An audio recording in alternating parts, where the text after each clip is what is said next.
Okay, I think we have enough people logged in now to get started. Welcome everyone to today's webinar, Creating an Engaging Digital Classroom Culture. Thank you for taking time out of your hopefully somewhat relaxing summer to join us today. I know it's hard to switch from vacation mode to school mode so early in August, but let's for the next hour try to be present and in the moment. Try to put all distractions aside. I know I spent about 15 minutes putting notes around my house telling everybody to be quiet and not interrupt me. So gotta do what you gotta do. Let's just spend the next 60 minutes together talking about how to engage our students in a digital classroom. If you haven't already gone to menti.com and enter the code and complete the activity, please do so. And I'm gonna come out of this and show you the results that we have gotten so far. It's pretty cool. So we have a lot of different feelings. That's changing as we're seeing this. And so if you've done a Mentimeter before, you know that the words that are the biggest are the ones that we're hearing the most from everybody. So that's a good mix. We have some engagement, exciting, overwhelmed. Some of us are nervous, and that's okay. So that's what we're gonna work on today, so how we can prepare.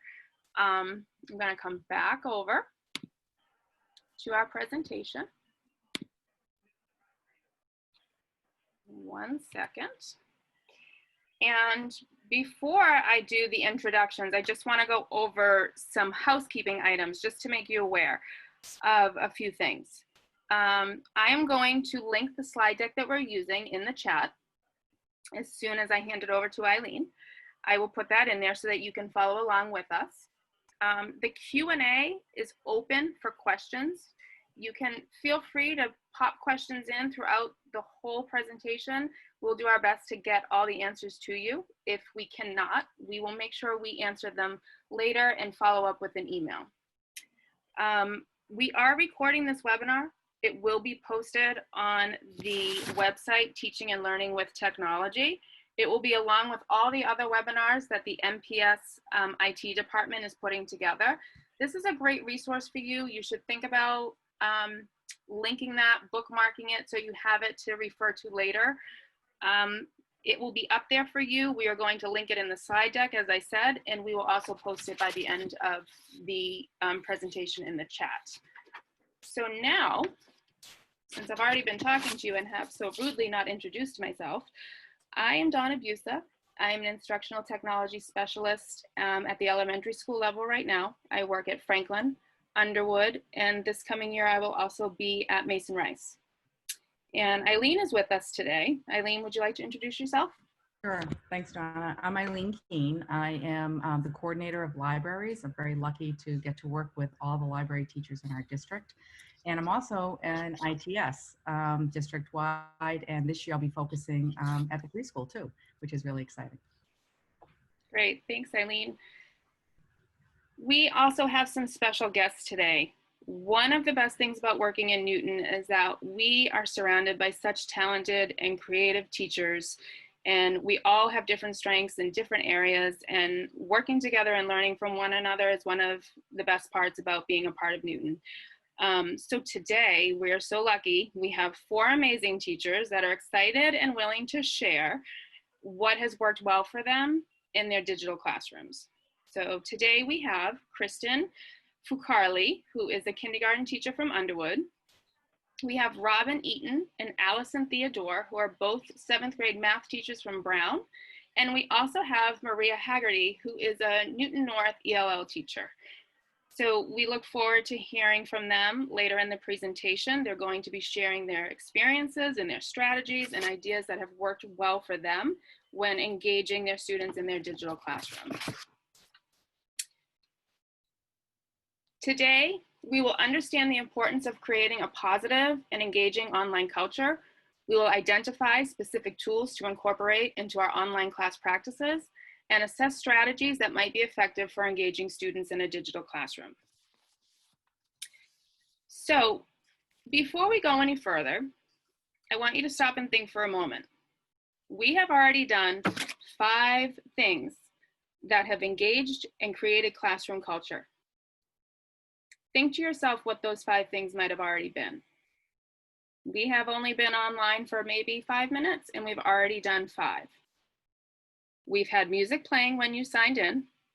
We had a Mentimeter activity that checked in on how you were feeling and thinking. We had a greeting or a hello written in different languages on the welcome slide. We shared our photos so that you could see who we are and what we looked like. We also began with the Today We Will, which gives everyone a preview of what is to come. So in just a few short minutes, we've already used 5 strategies. I'm going to turn it over to Eileen now, who will get to the heart of the webinar, and I will be monitoring the Q&A while Eileen facilitates the panel presentation and discussion. All right, thank you, Donna. I'm just going to share my screen. Donna, can you see that? I can see it. Awesome. Okay. Well, thanks, Donna, for that welcome and doing all those 5 activities with us. I really appreciated that. So before we start hearing and learning from our panelists, which I'm really excited to bring them on, we thought it would be helpful to establish a common understanding of what a digital classroom is in Newton. So we believe that a digital classroom is an online gathering of students led by teachers as they undertake distance learning. And a digital classroom is a combination of synchronous and asynchronous learning opportunities for students. Both synchronous and asynchronous learning have established learning outcomes for our students and ways to monitor students' progress and growth. So in many ways, it's very similar to what happens in the traditional classroom. The difference is the students are online and they're given a tool to connect with their teachers. So it's critical to remember that in-person educational practices, especially when thinking about student engagement, need to be brought into the online classroom. And the classroom community needs to be nurtured and developed and constantly revisited throughout the year. Just like in-person classroom teaching, connections with students should be the #1 priority, whether in the building or online. So how do you start to think and organize in your head about growing and developing student engagement now that we have a little bit of time to think before the students start the new year? And we're going to suggest the following 6 steps. So we're going to go over each one of these, and our panelists will be sharing their thoughts on these and giving some examples. But the broad overview is getting started. What do you do before the students come and the first month of school? Creating norms and expectations, making connections with your students right from the start. How do you do it? Being culturally responsive in our practices, using tools that just engage and bring the students in a fun and exciting way. And how do you design the activities thinking about UDL? So step 1. Now, thinking and attending to the ideas on this slide, you all have a copy of this. We're going to post it later so you can go back and read some of this. But we're going to go over the big ideas on this. So we suggest the following as you begin to plan out your school year. Underneath the attend to the nuts and bolts. This category is the what, the when, the how, and the why. Whoops, sorry about that. So let me just go back. There we go. So think about things like this. Are you familiar with the software you're going to use with your students, whether it's Schoology, Classroom, Seesaw, or G Suite, Kahoot, Padlet? The more you're comfortable with the tools, the more the students will be comfortable using it online. They'll sense it from you, they'll feel it. Have a walkthrough or a tour of the online classroom with your students. Don't assume just because they used Classroom last year that they know how you're using it this year, or Schoology. Take them through and show them what you're expecting. This one I think is critical. Make schedules and routines for predictable things that will happen in your class. For example, when are assignments due? When are you available for office hours? When are your Zoom meetings? All that just brings down the anxiety level for students if they know what's expected of them. This one about communicating with students, how they can communicate with you is critical. And that is, when do you answer emails? um, state it. Say, I don't usually answer emails in the evenings or on weekends. And same with the families. How do they reach you? And set your boundaries. Be clear. Otherwise, with online learning, sometimes families think and students think because it's online, teachers are online all the time. So really be careful for yourself and your time, and just let people know up front how it's all going to work. Um, as you build content, and actually before you start delivering it, find ways to bring the student's voice into it. Learn about individual students and their families, and then think about how you're going to deliver the content. When you're live, think about Zoom calls. Do you want the student's video to be on or off? You can decide that. Do you want them muted or not muted? Do you have nonverbal signals for kids who might not want to speak out?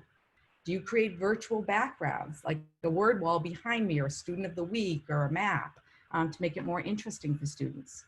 And how are you going to use the chat feature? Do you tell them how you're going to use the chat feature? Important things to think about. For when the students are offline, same things apply. Think about your expectations, how many hours a week you want them working, and how they get help. So step 2, establishing online norms. Now, I know that you all are very good about doing this in class. Okay, so I think you're going to bring a lot of those skills and a lot of those techniques to your online class.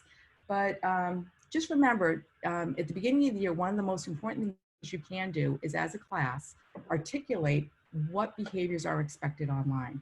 The teacher should lead the discussion. The student's voice is critical in this because they have to own it. The expectation should be clear. It should be written in a positive way. For example, students will use the hand signal instead of students will not shout out, okay? No more than 5, really keep it simple. I would say even 3 or 4. And I like the idea of what can you see and what can you hear, because that makes it real for kids. And where are you gonna post those norms online? And when you meet with your students, do you review them each time? Do you have somebody who's in charge of reading the 3 or 4 norms to the group so that you start the class with a common expectation? So if you need help with norm setting, you can always use our MPS, AUG, and AUP posters. I think you're all saying, those look familiar. We're required to have these posted in all buildings where there's technology being used. So you might have seen them in your libraries, the hallways, the classrooms. And the IT department has these for primary grades, middle school, and high school. So if you need a copy of this, they will be on our website, but you can also speak to your ITS and they can send it to you by email if you need help with that. This is just an example of what we recommended to elementary students who were using Zoom this past spring. On the left, you can see it says expected behavior in class and then expected behavior online. So that way the kids can really can compare the two. So for example, display the school listening look, okay? Online, it might be sit facing the computer like I am right now, and make sure that you're in a spot where there'll be no one around you to distract you, okay? And this is one that one of our schools put together. They came up with 3 categories, and that is take care of yourself, take care of the environment, and take care of others online. And then the students in each class put down what they thought that would look like and sound like. But they all owned this document as a school building. Okay, so step 3, connecting with students. So children, I don't think anybody would argue this point, but children learn best when they feel connected with their teachers. Establishing positive relationships with your students can really help them make them feel more comfortable. So think about things that you want to do this year to make them more comfortable and to connect with them. We have a list right here of some things like use polls and surveys to see how they're feeling. Use humor and have some fun, okay? Show an interest in their lives. Maybe put out a survey, find out what they like to do, and then bring that into the lesson, the online lesson. So our panelists actually, we put out a call and we said, these are the things we were going to be talking about. And who do you think who did this in the spring that'd be willing to share? And we got 4 great panelists here. Our planning has been really fantastic with them. And on this one, I'm going to start with Kristen, who is a kindergarten teacher at Underwood. And Kristen, I know that you know for those little ones, it's really important to connect with them and to do it in a developmentally appropriate way. And I was wondering if you could just share for our audience a little bit about what does it look like in a primary grade classroom?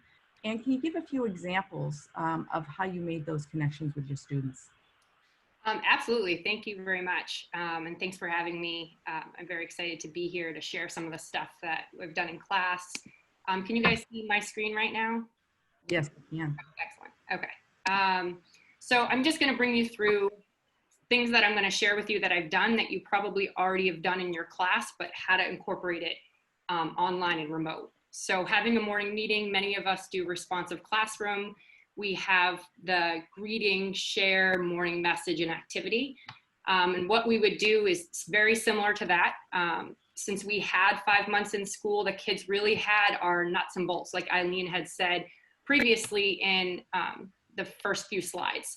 So having that established norms and expectations made this very successful, and having a greeting. They knew they were going to be greeted when they started our morning meeting. We had a share, and I will show that at the end of different shares that we would pick throughout the week. This one that I'm going to actually share with you is using the Padlet, so the kids could share throughout the week what they were doing. A morning message would be using our whiteboard, which I will share with you later on. I'm also going to be sharing different activities that we did to get the kids moving. So if you're teaching K to 2, you know your kids have a tough time sitting and staring at your computer for a period of time, so it's good to get them moving and active. Another thing that we do, and many of you might do in the class, is talk time. So giving them the chance to communicate one-on-one in small groups. So what I did is, luckily we had 3 to 4 months before establishing what talk time looked like, but then I had to do it again when it became remote, explaining what the expectations would look like in a breakout room with 1 or 2 kids. I ended up getting feedback from families that they said it went really well. The kids had a chance to hear their voices and share with a peer. So example, I would give it a very basic question in the beginning just for them to practice. You know, what did you do over the weekend? And then they'd be in a breakout room. I would be in a breakout room with Eileen for 1 to 2 minutes. And then we would share, both of us would come back. And if you wanted to be someone that shared to the group, you wouldn't share about what you did, but you'd share about what your partner shared to you. So it gives you that child that accountability when they're in the breakout room to really be a good listener and share what their partner had told them. Another thing is, how would you do that with starting the year if I don't know if it's remote, I'm just putting it out there, but if you didn't have time to build those, I know that you had told us that you had some ideas about how that would look if you started September online. Could you just? Yep, so if you're in September, and again, we did this over and over again, is I had my co-teacher and I model it. We modeled it over and over again. I wouldn't suggest breakout rooms the first week of school, especially if the kids don't know each other that well. In kindergarten, they're all meeting for the first time. So modeling it with one-on-ones, when you schedule one-on-ones with kids, demonstrating it in the whole group, what it would look like. I also would pop into groups. So I would walk into, like, if I knew a kid had was a little bit more shy, I might join them in that breakout room for 1 or 2 times. Another opportunity you could do is make the groups a little bit bigger in the beginning. So instead of doing one-on-ones, maybe put a group of 3 together. You can actually pre-assign them, so you can put the kids in groups that you know would be successful. So that would be my suggestion when you're starting in September with brand new kids.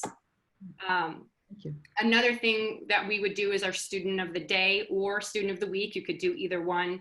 We normally in kindergarten would do a student of the week, give them a full week of learning how to public speak, share things that they do at home.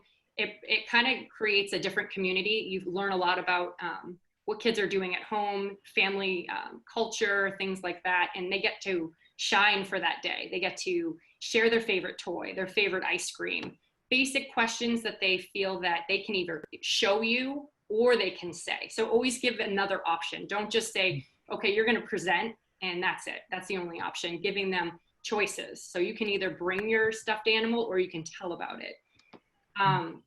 Another thing that I thought was fun that the kids would come with is having a theme of the day. So I gave the first couple to give examples. I said, like, let's bring a crazy hat day or your favorite book day. And then after 2 or 3 days, the kids were like, can we have PJ day? Can we do this? It just had them, it almost gave that excitement of starting our day, just having them. That one could be K through 12 when you think, you know, Yeah. I know one of our upper grades, one of our schools did that. I saw that on social media. So that's a great idea across the board. Yeah. Robin, speaking about upper grades, can you talk a little bit about what you did with middle school? Because I know Making Connections, you have multiple classes and Yeah. you got your middle schoolers. So can you talk a little bit about how you, I know, how you connected with students? Yeah. Thanks. So one way we usually connect with students is to welcome them at the door when they come into our room, and really welcoming them by name. Hi, Eileen, how you doing today? Maybe you knew they had a game or something the day before. You might ask them about the game. So when we went online, I held to that practice.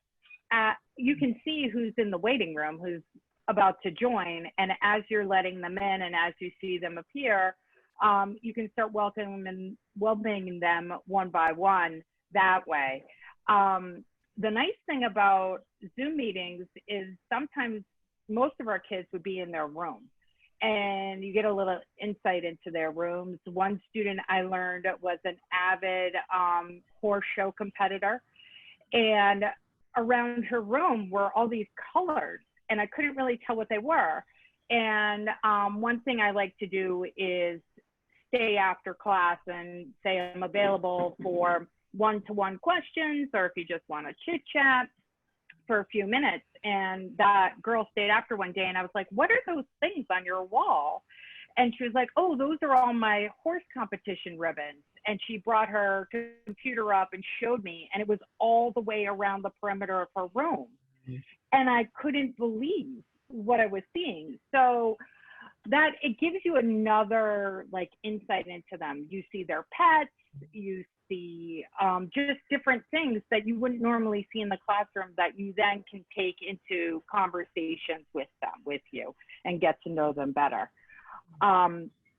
So that's one things I would do. The other thing, going back to students who are really nervous about answering questions in front of the whole group, the great thing about the chat feature is you can say to them, all right, we're all going to answer this question, but you're going to send me your answer privately instead of having your answer being out there to the entire group. So if you get the question wrong, then there's no embarrassment in front of the group. And then I can easily say, oh, well, I saw a few answers that were this, that were almost there. What do you think were the mistakes they could have made? Or I could say, oh, I see a lot of you got this 42 for your answer. Can someone share with me how they got that as their answer? Instead of calling people out individually and saying, you know, Allison, you got number 5 wrong. What did you do there? You know, it's a lot more anonymous, and only the student and I know who is correct and who's incorrect, which is Talking nice. about creating a safe spot where they can really Yeah. know their thinking and make a mistake, and it's okay because we're going to work on that. Yeah. Yeah. Yeah. All right. Anything else that you do that you want to, or? The Kahoot. Do you want me to share the Sure. Kahoot now? Yeah. You didn't mean to. All right. No, it's okay. I get so excited hearing all these ideas that. So Kahoot is probably something you can use all grades. And I use it with my advisory. I use it with our regular students. We use it as a way to check for understanding about the material. And then we also use it as fun things to do. So I'm going to share my screen and show you my Kahoots that I've created. This is one that we were practicing with, so I'm gonna get rid of it. So I just have a few Kahoots in here. Some of them you can see are pretty silly, like duplicate of the emoji quiz. And it was just like, what are all these different emojis? Mm-hmm. And some of them are math related. So the ones that are math related, I'm just gonna bring one up. Hopefully you can't hear my kids yelling in the background, can you?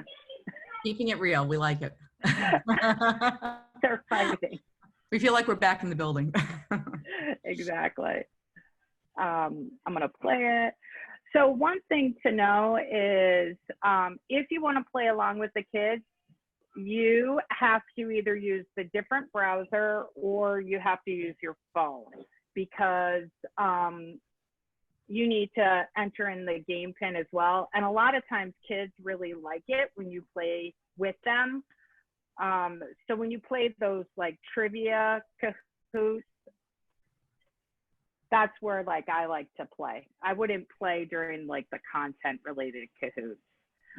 Another thing that a student showed me I was very excited about, each of the Kahoots come with sound, and the sound would only play for me. It wouldn't play for the kids, and it drove me crazy. So up here on the tab, can you all see that, Eileen? Yes, I can.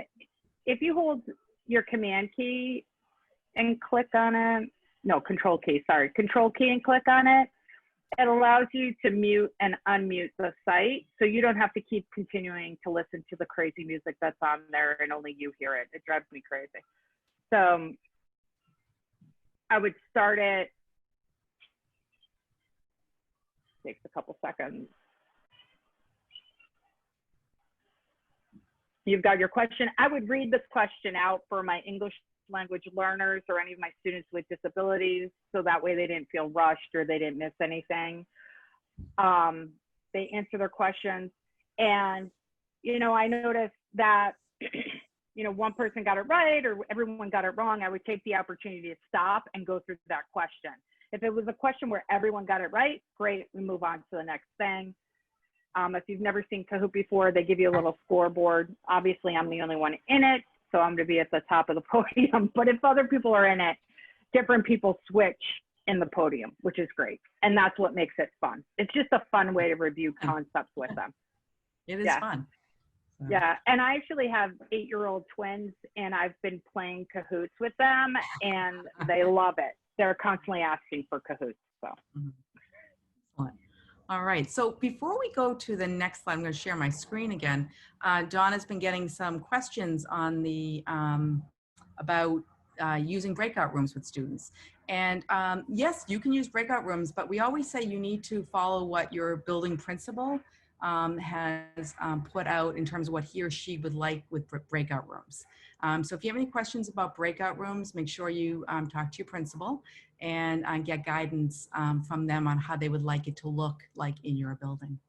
All right, so Robin, thank you, and Kristen, thank you. Those are some really concrete examples that I think that many people can take and run with early on. So step 4 is building and always remembering to think about being culturally responsive with your online practices. And some examples of this are, we strongly suggest that maybe you consider sending a survey at the beginning of the year, using a Google form, where the kids can tell you what they like to do. For example, Robin would have found out maybe that the student was so skilled at horseback riding. Maybe not, you never know, but this is where you can really get some useful information. So for example, do you speak any other languages at home? What do you like to do when you're not in school? Things like that.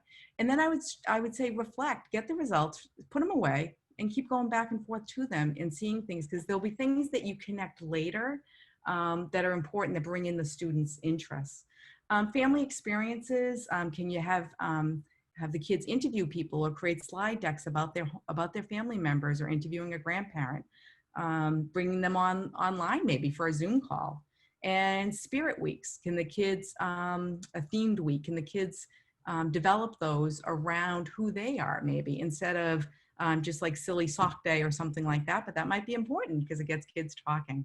So the whole idea of building a culturally responsive group and practice, Maria up at Newton North really has a unique perspective on this because of her role as an ELL teacher. And this past spring, she really had to work in all different ways to bring families in and getting to know family situations so that the kids were still engaged and connected with our schools. So Maria, I was wondering, I know a lot of what we do with our ELL students, really, it's good teaching. It's good teaching practices. And we were wondering if you could just share a little bit of what you did at Newton North to engage families, to find out more about families, and to find out more about what the kids were bringing to the table. Sure. Hi, everybody. I have to also add that my team at Newton North, my ELL team and our social worker, we work together very closely, and I have to give them a shout out with all of this craziness. So one of the ways when we think about being culturally responsive with ELLs, the most obvious challenge for all of us is the language barrier. And we often think about, how hard it will be to maintain a connection or communicate with families when there's a language barrier. And yes, that's a big piece of it. But it's not just about translations. It's about taking all this information and presenting it in a way that is understandable beyond the language, but the culture of this new distance learning program. Are people accustomed to checking emails? Do people have access to the internet? Are their phones reliable? All of these factors are sort of the invisible parts of culture that we can forget about along the way. I will say in Newton, we're really lucky. I mean, the kids that we worked with mostly had access, internet access, and they have the one-to-one laptop program at the high school level, which was wonderful because they were already familiar with it. So one thing in terms of reaching out and trying to find where are the families and the students in terms of how do they communicate? We really think outside the box with our students, especially our recent arrivals. We've tried different apps, and in talking with Eileen and Donna, I know a lot of these have to be you have to tread lightly with the security and archives and all of that. So we're trying to branch out to find the most effective ways, things like WhatsApp, an app on your phone, to get the quickest response possible sometimes from students, just because we don't know if they're going to be able to come to a class. Do they know how to get onto Zoom? Using even from this panel alone in our meetings, I learned about Talking Point, I think it was called. There's Remind. So our department is sort of exploring all of these in terms of finding the most effective way to connect with our families. And I would also say for everyone, if you have ELLs in your classes, which you probably do, find the ELL teacher or staff member in your building if you feel like you don't have a connection with someone, and they're going to be really good resources to help you do that. Another sort of different way that we've been communicating with our students, again, these are teenagers, so it's different. Last year, we started an Instagram page for our ELL program at Newton North. And we did it so that we could get out information in a really simple, short, clear way, but also we met them where they are. The students are on their phones a lot. They use these social media platforms. So how can we meet them there to get them this information as quickly and succinctly as possible? And it was really effective. We also then started to use it for social connections. We have a student of the month. We share triumphs that students have. That's fantastic. It really created a community. What we didn't know is that a pandemic would happen. And when we felt them slipping away, we had this Instagram community that kind of kept a little bit of a sense of where are they, and we can still get this information out really quickly to them. So I'll share. While Maria's pulling that up, just so our viewers know, you can have an Instagram account. You just need to create it with your Newton Public Schools username, and that's going to be your usernames, okay? Because then it's connected back to the district. Yeah, and it's a private page, so when people request to follow, I just try to investigate a little bit who this is. Sometimes the usernames are not obvious. Yeah, I wouldn't allow people outside the classes, especially in the younger grades, and I'd make sure you have permissions. I know you know all that on the back end. The kids think, why is it private? That's crazy. And why don't you follow me back? And I was like, you actually want us to follow you back? That's never going to happen. Yeah. So this is just a quick look at our Instagram page. We use it for, we just recently posted this new program, Global Buddies. This was our graduation, but also it's really to get information out to people. The stories feature, if you are a grammar, you might know those are the ones that sort of are Snapchat-like. They go out and then they go away. But I use that a lot to get quick messages out to people. We also use it for polls or just fun little ways to communicate with the kids. So that's one way we've tried to keep that going. People mentioned polls and surveys. So we use Schoology at the high school level. And I use polls a lot. For example, let me find this one. When we were starting the schedule at the high school, there's there are office hours, and I just was concerned that maybe the times that were prescribed didn't work with our kids. We have kids who take care of siblings during the day. We have a lot of our students are essential workers. So we just weren't sure if they were available at that time. And sorry, now I'm scrolling through. Here we go. So just a quick Schoology poll just to get that information. So I just wanted to know office hours are optional times to meet with teachers. But you know, are you available at the time that the school put out 12 to 2, or is it better to do it at night? So just for me to get a quick sense of where can we connect with them in the best way. And then the other piece was just the schedule itself and the learning template that came out weekly at high school. It's a lot of information. So again, if you have ELLs, the best way to try to help them is to put yourself in their shoes and imagine getting all of this written information constantly, and for parents too. It's a lot. And even trying to simplify this document, which I did, it felt overwhelming. So what we did in our department was we kind of revisited, sorry, that's not it, that's coming. The schedule itself. We just sort of cleaned it up. We took out a lot of the language. We also changed the schedule at the high school at the beginning. Their actual Zoom classes were on Thursdays and Fridays, and they would go through their whole schedule. And for our beginners, that just wasn't going to work. They needed a daily connection with one of their ELL teachers, and the sporadic times were confusing for them. So we kind of just redid it for them, and we said, you're going to have ELL class every day at the same time, and here's your document they would get every week. They would get the Zoom link right here embedded, and then also the Schoology page they could be connected to. So ask me if this is a total success. Stay tuned, we're working on it. It worked sometimes, it wasn't always the successful, but again, it's just kind of trying new things and meeting the students culturally where they are, so. Awesome, thank you, Maria. Yeah. There was a question about Kahoot from Robbins. I just want to address that. Somebody was saying in younger grades, if they have to toggle, they won't be toggling, and they'll also, pre-K through second will have iPads. So it will be an app, and the ITS will be showing you how to do that. So the Perfect. next number 5, was that Robin? I was just going to say that's perfect, because I wouldn't know exactly, because middle schoolers, it's like they just do it. Yeah, right. They just go, oh, hello. Yes, this is Lydia. Hello. Hi, Lydia. So the next part is step 5, and this is using engaging tools with students.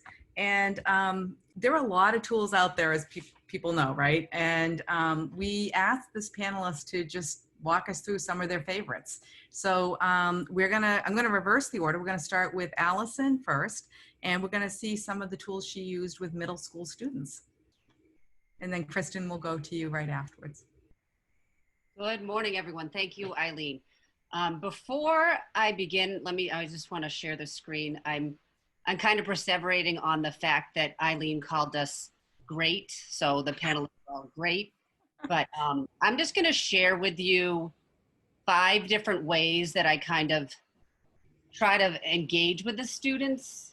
And I'm a 7th grade math teacher, so you guys can just, go ahead and kind of adapt it. And it's on the wrong slide. Sorry about that. So I typically start with like a fun warm-up that's to ease into class. A lot of times students have come from a different class and it's like a transition, or they're just waking up. So something that gets them more engaged and they can ease into class to get their brain thinking about math in a little bit. I know Kristen had mentioned breakout rooms for kindergarten, in middle school and high school. I think it's a great way to get students talking. Yeah. Trivia questions, or like a similar trivia type game. In this case, I usually make up my own name for it, like Matho or something, or Angles Are Us. I love it. no matter what, if you just try to name it something exciting, they seem to enjoy it more. You can use Kahoot. I've heard teachers say GimKit is helpful. And it's sometimes I'll use it not even like low tech, have the students write their answers in the chat. And then I'll talk quickly about some SEL type stuff, ways to see kids and where they are emotionally, whether it's like synchronous or asynchronous, and then some miscellaneous stuff. This is basically randomly ways that I try to engage with the students, which usually ends up in me like making them cringe, but it makes me think that they're paying attention somewhat, okay?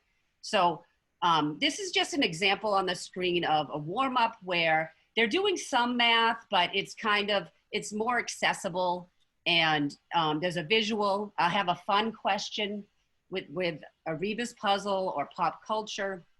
And I always do like a reminder of what supplies they'll need for the day, because it's nothing worse than sitting down to class and they have to get up and get a pencil. Like you'd think they have a pencil. It's the third class of the day, but just a reminder. And that seems to be helpful. Next, with breakout rooms. Now, I don't know about you guys, but in school, it seems like it's hard to get the students to not talk.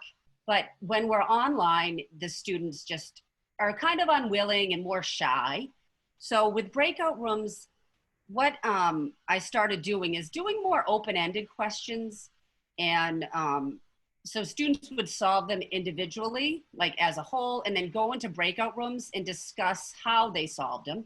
Or you can do something that's more like a debate, where they have to come up with their opinion on something. I've done it with like analyzing student work. I've taken names off of it and they have to discuss the pros and cons. Sometimes at the beginning of the year, it might be good to discuss just like, what's your favorite ice cream, or do you like salty or sweet snacks? I can see that being something exciting. And then at the end of the year, this year, I did what I called restaurant trivia, but it's really bar trivia for kids. You just don't say it that way. So you put them in breakout rooms and there's 4 questions, but they have to work together because I could randomly call on any group member, and they have to wager. And this is confusing for them because it's like 1, 3, 5, 7, and they put 7 for all. They don't understand each point value has to be once. So that was kind of interesting at the end to do.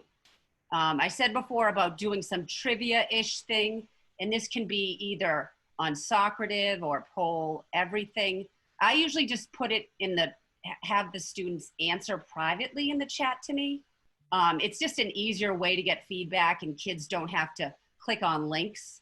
If I want something more kind of already calculated for me, I would do like a Mentimeter or something.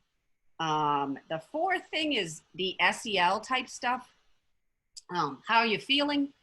And once again, there's like a low tech option. We use this in advisory at Brown, but kind of they put in the chat as they're logging in where they feel or how they feel on like the feelings quadrant. Mentimeter, as I said, Google Forms.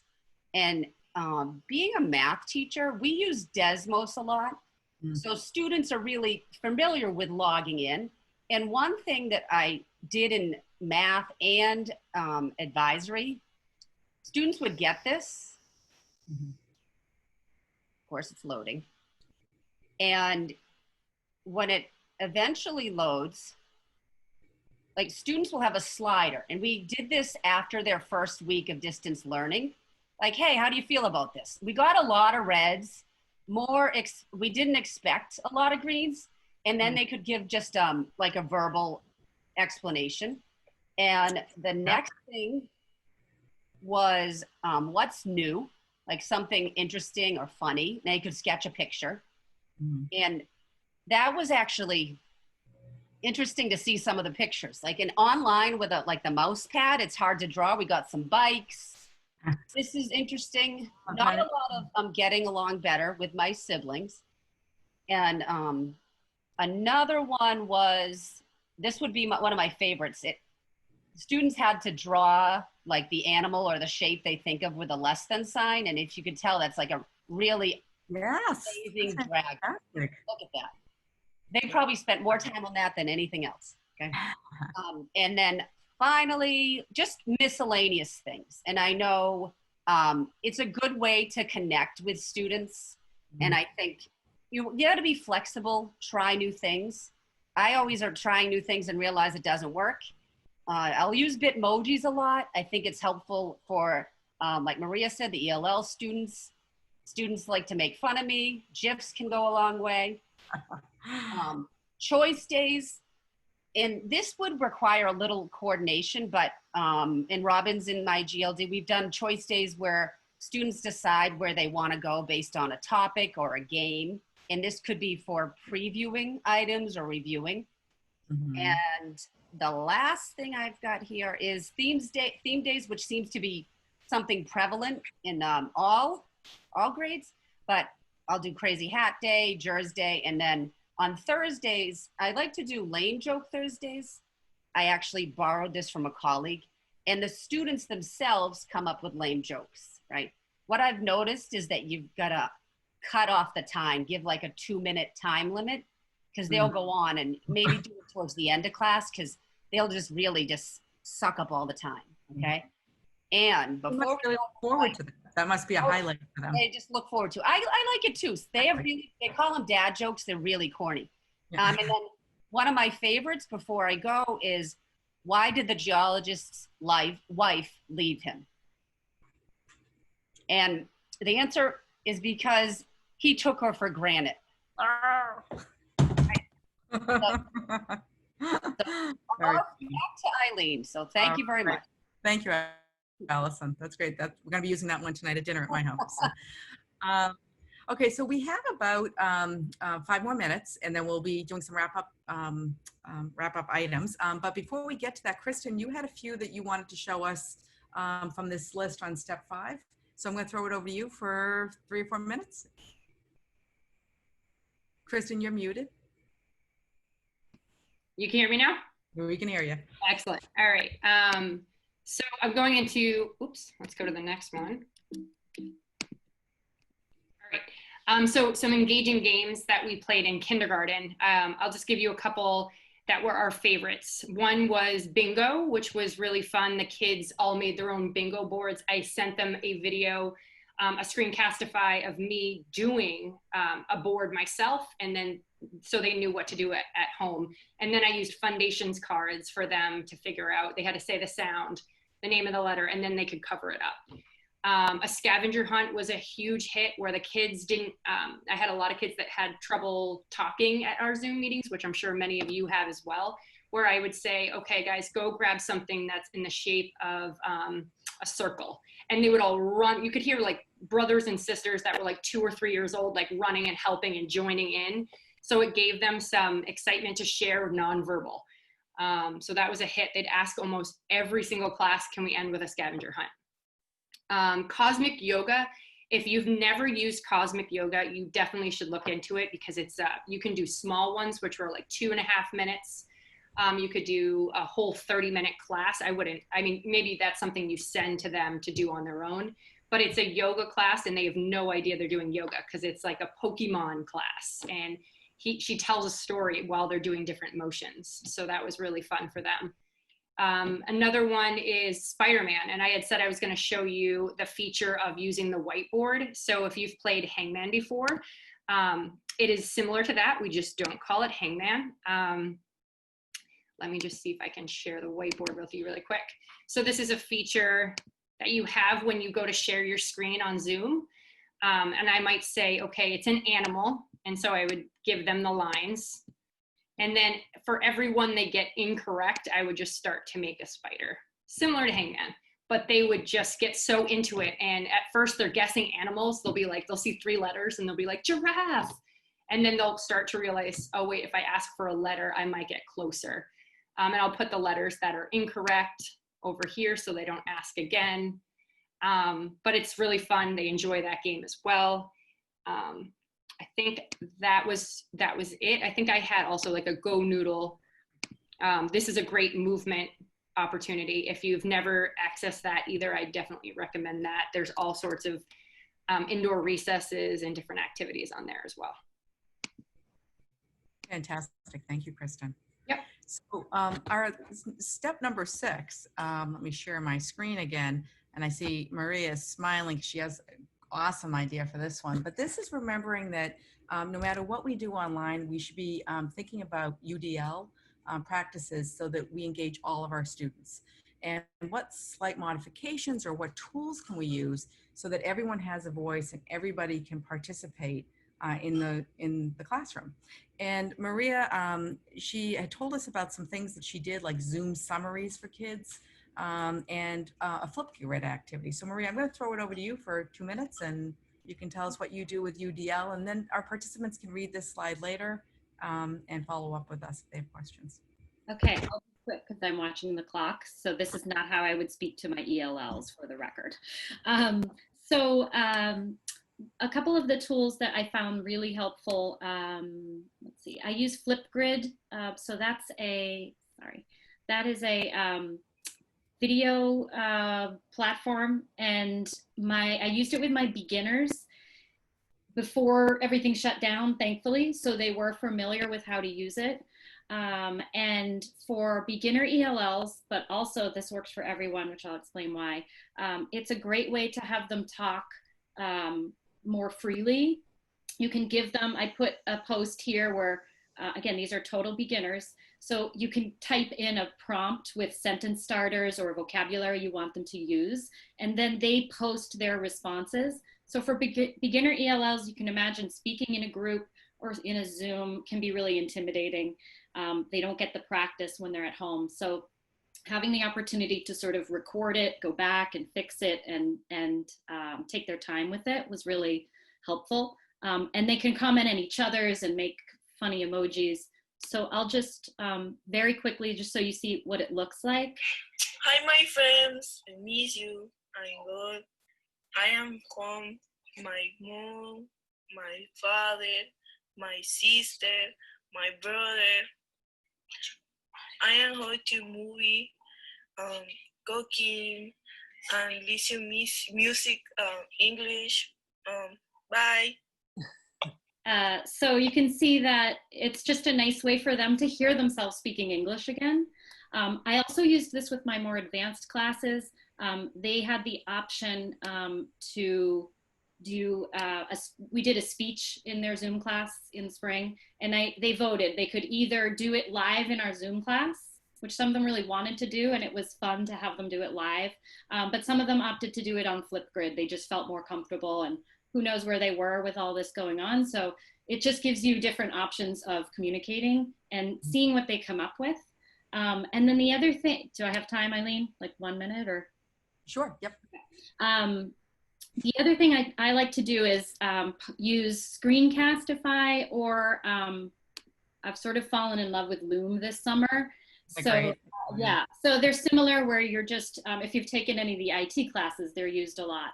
That's really where I first saw them. So what I do a lot is summarize the Zoom class for anyone maybe who missed it, but more importantly, it's for ELLs who just need to hear it one more time. They don't need it paraphrased. They don't need, other versions of it or emails explaining it. They're not going to read it. They're maxed out. But getting a quick summary of here's what we talked about today. Here's where you can find this. So I'll just play like 5 seconds of this. This was an assignment they had. Good morning or good afternoon. I wanted to just send a screencast so that everyone is very clear on what we're doing this week.